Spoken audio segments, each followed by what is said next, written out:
The dust has settled, I've started to build some of the cool stuff that I blagged on the day, and my legs have just about recovered from getting in an ungodly amount of steps. And I've been locked away in a dark room editing tons of footage. Which can only mean one thing. It's our Salute coverage!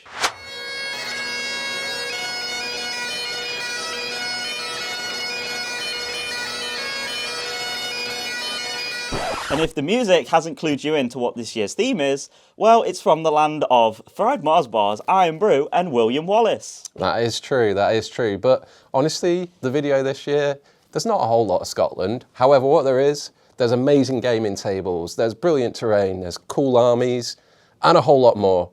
And there is, unfortunately, me sounding absolutely knackered in the voiceover. Please don't let my dulcet tones make you think I wasn't enthusiastic about the tables. It was all great, I was just very tired.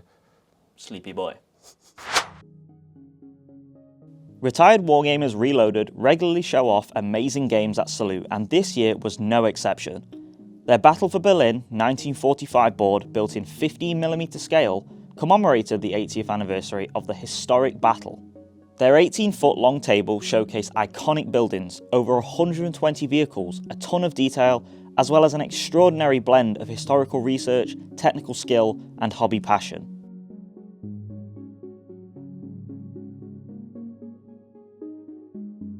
Set on April 29, 1945, the final day before the fall of Berlin, the board captures the intense atmosphere of the crumbling German capital, under siege from advancing Soviet forces. Major landmarks like the Reichstag and the Brandenburg Gate dominate the skyline, bringing a lot of verticality to play. Almost every structure here was made via digital files and 3D printing. Paul Bonnet, the man behind the construction, put a year into the build and told WI's James all about it. A few buildings are MDF, but the majority of all the big buildings are 3D printed. Yeah. So I've had 3 3D printers running pretty much 24/7. Building the Reichstag was a nightmare. Yes. Because it was a bit like, for those of us who are old enough to remember Hysterex kits, it was a bit like a giant kit with no instructions, no idea what went where. We had to build half of it as well. So, that was a bit of a nightmare. Past the sprawl of the city is a section of Tiergarten Park, including the Victory Column and a crashed B-17, leading to one of the flak towers at the far end of the board. While this is a big table, it's still scaled down, but iconic structures have been crammed into the space available. The vehicles, largely painted by second team member Larry, are sourced from various ranges and add a whole lot of mobile drama to the game. The board doesn't just impress with its grand scale. Look closer and it tells little stories everywhere you look, many rather grim, as befits the brutal battle. These elements ground the cinematic visuals in real-world history. You've got to add the vignettes. Yeah. So we've got a few little vignettes. We've got the firing squad down there. We've got, obviously it was a feature of Berlin, there are men hanging from the lampposts. Yeah, not the most pleasant of things, but it happened. But yeah. You know, so that's kind of one of the little vignettes we need to have. There's a crashed B-17 up there, right, which is the thing I was dry brushing at 5:30 this morning, as you do. It's traditional, If you're not still painting the morning of Salute, you haven't done enough. It's easy to see why Retired Wargamers Reloaded won the award for Best Scenery at the show, and while we hope to see more next year, this could be their final bow. You're spending time building scenery, not gaming. Yeah. And I want a game. So if you're here next year with a new board, I have to remind you that you said this was the last time. Yeah. It's unlikely. Maybe you can scale it down and do a 4x4 hyper-detailed board or something like Scale that. it down. This is scaled down. Well, that's true. Yeah. We're hoping this won't be the last time we see Paul's impressive work at Salute, but just in case, make sure you let him know what details were your favourites in the comment section. And now, some other goodies from the show floor.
Set in 1701, during the Great Northern War, Per Broden's game brought the crossing of the Duna to salute.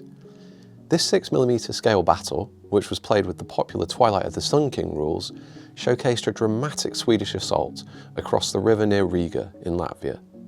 The battle revolved around the river crossing, attempting to reach the Saxon lines.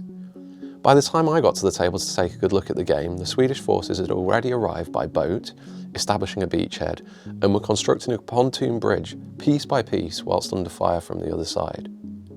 The game draws inspiration from a previous 28mm version of the same battle, but in this smaller scale, every single detail could be shown without compromise.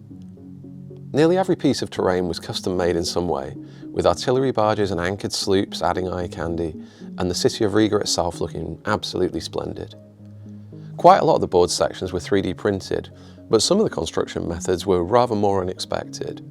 It's built on an old credit card. Right. And I basically used they're called angel hair. They are the smallest brand of pasta you can find. Right. But this is back in the day when we did scratch building stuff. Of course, awesome. yeah, most of the other stuff is 3D printed. Like all the miniatures are from Bacchus Miniatures. Yeah. But I have used from Turner Miniatures. I had these boats, basically with rowers in, and they are from Turner Miniatures. There's a 3D printing company basically that does files. So what we had in the beginning was that we had boats with people in, and then obviously when they're going inland, and again with the small scale and things like 3D printing, it's affordable to have those kind of solutions and create that storytelling in the game itself. You know? Even the tents in the Swedish camp were based on extensive research. Those tents and the supply wagons are based. A few years back I couldn't find, this is before the internet perhaps was as advanced as it is today, I couldn't find any references to those things, but the Swedish Army Museum managed to get an originally signed document from the king in 1699 where he signed off the design for the tents. Oh, okay. So it's quite useful source for it. Yeah. Similar for the wagons themselves, we have a drawing from the period that shows exactly the pattern that's been painted on them. The game was designed to evolve over the day's play, with the bridge gradually developing and Saxons and Russians pushing through the woods behind, and they could appear as reinforcements. The Swedes hadn't yet fully secured the crossing, but their plan was to break through with cavalry in force after the completion of the pontoon bridge. Like the evolving action on the tabletop, the army compositions told a story too. The Swedes still used aggressive pike and shot tactics, but they faced more modern Saxon and Russian formations, and in this way, the game presented a snapshot of military evolution at a turning point in history. I'm here today with Nick Dorrell, who wrote the Twilight of the Sun King rules, and have been working together for the last, I think it's 13 years or something like that, doing this kind of battle set, 6mm scale mainly. It's been the kind of the focus of it, not because of any other particular reason than to tell the story. This is a splendid battle, and it showcased small-scale wargaming can convey very big ideas. It was also the worthy winner of the Best Small-Scale Game Award.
Warwick Kinraid and Andy Fox's game took home the prize for Best Large Historical Game this year. Set during the 1809 campaign, the table captures a tense moment with the French doing battle in Austria in a fictional but familiar Wagram-ish battle. The rules in play are perhaps no surprise, Warwick's own. Yeah, so we're playing Soldiers of Napoleon, using the army list which for the 1809 campaign that are in the book. For the forces, we're playing the largest size game that it is, so it's 5 battalions aside, 5 brigades aside, not 5 battalions, that'd be very small, 5 brigades aside. The first wave of French infantry was about to hit the village when we arrived, with Warwick ready to defend using Austrian figures from Victrix, Perry Miniatures and Front Rank. Andy's attackers were a weighty, all-metal, all-front rank French army. WI editor Dan, who interviewed Warwick, couldn't help but ask what was next for the game designer. Well, I'm working on Battle Group Italy, so the Italy supplement for Battle Group. Battle Group being your World War II. Yeah, the World War II rules. Yeah. So that campaign supplement for Italy is due out this summer, so I don't know precisely when it's done. And then I've got a supplement for NAM 68. So NAM 68 is the Vietnam skirmish game. We'd like to do a supplement for that to include a lot of the stuff that's not in the main rule book, because the main rule book includes basically American infantry and VC. We'd like to include like all the allies and other forces and the Brown Water Navy and all that kind of stuff. So that's a big writing job and a reading job to be done. And I've just about completed the scenario pack for Soldiers of Napoleon that is Ligny and Quatre Bras. Okay, right, brilliant. So I can't keep busy. you're attacking on all fronts. Yeah. A well-deserved win for a richly detailed game that certainly got our Napoleonic passions firing like a French artillery battery.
Amongst the many inspiring games at this year's show, one board was a clear standout.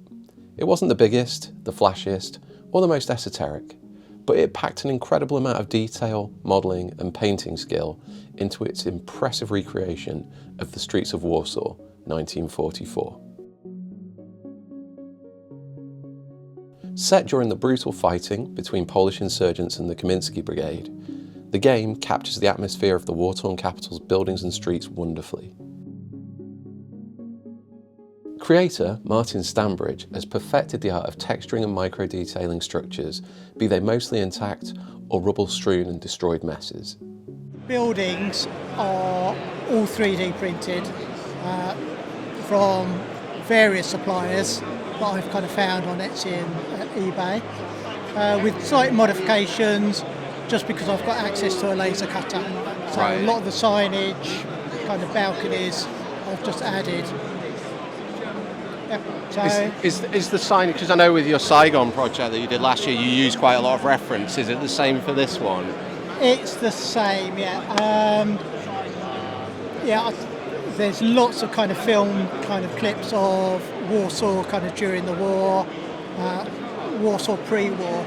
So if I saw a sign, I copied the sign and it's on the board.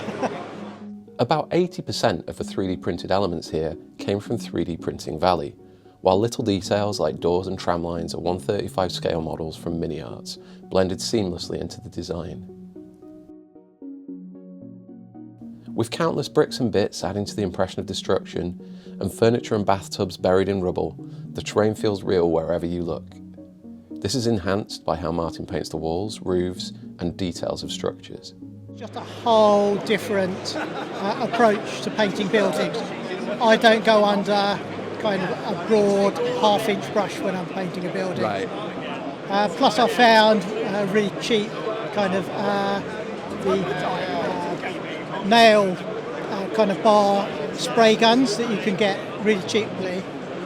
I've just picked one up and it's just been really, really useful for just highlighting detail on buildings. Scratch-built trees, miniature debris and street-level vignettes add life and emotion to every corner of the board. The lives of the civilians impacted by the battle get as much attention as those doing the fighting, and this is a hallmark of Martin's work. Countless vignettes show the people of the city fleeing from danger, distracting themselves, or getting involved in the fight. Even the smallest details are rooted in history, and they also serve a gaming purpose. I wanted the Boy Scout runners for the insurgents. Okay. Because the Boy Scout movement within Warsaw and the insurgency was a really big thing. So I got 3D printed children. And Is that those ones scattered around here? And they're the jump-off markers that we've used in the games, but they also kind of add that little extra bit. I find really, really kind of, brings the whole game to life. We're using O Group as a rule set, but modifying it just because of the ranges. So anything beyond the maximum range at 20 mil, we've actually said you just lose a dice if you're still in line of sight. So you can actually shoot from one side of the board to the other. Okay, yeah. But it's just harder to do so. The card thing as well, we've actually done a set of cards for this game as well, where every kind of phase of the game you turn over a card, and again just gives you kind of extra bonuses, but you have to play the card on that go. Right. And how many have you managed to get through a full game today? Of course not. Of course not. I knew that was going to be the answer. Does it play well though? Do you find that having this terrain actually adds to the gaming experience? I can't kind of answer for other people, but I really kind of enjoy playing on boards like this, because it's kind of going into a museum, seeing a diorama and thinking, oh, I wish that was a board I could actually kind of play on. That's the whole motivation, to actually bring a kind of a museum diorama and play on it. Each area of the board tells its own story, and Martin digs through boxes of little pieces to find all the details he adds. From tight urban streets to open gardens, and even a derailed train coming from the bridge section, there's so much to look at. The table offers depth from every angle, visually and tactically, and that's by design. I very much wanted a kind of backyards of buildings to be very different from one another. Because I think that's what you don't appreciate at street level. You go along kind of a row of houses, you never know what's going on behind them. Yeah. So that kind of garden area, and cities are very green as well. Yes. So, and that's something you don't really appreciate. But certainly with war game sport, where you think, oh, cities, they're just all rubble, all bricks. There's still quite a lot of kind of greenery and trees and vegetation. The figures, like the terrain, are full of character, and many of the Germans are actually Finns and dismounted Cossacks that better suit the kit combination required. The insurgents are 3D printed, and many of these match up with real individuals who were photographed during the uprising. With such incredible attention to detail, it's no surprise that Martin won Best in Show with this table, and it marks a hat-trick of Best in Show awards for him. He did, however, hint that it might be time for a break. But, as with many great hobbyists, inspiration often strikes even when it's not totally desired, so we might see more next year. After last year I said, oh, I'll give it a miss. Yeah. And then 3 months later I went, oh, I really would like to do something kind of based around the Warsaw Uprising.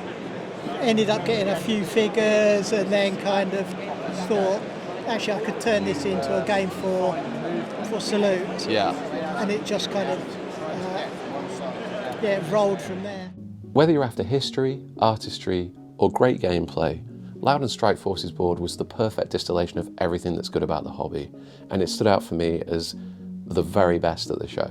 But what do you think? Let me know in the comments.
we finish this video of our YouTube Salute 52 coverage with a look at Simon Miller's impressive table. A regular on the show circuit and usually known for games connected with his To the Strongest rules, Simon revealed a new rule set at the show. We got the inside scoop from the author. Over the last year, I've been working on a move into the horse and musket period.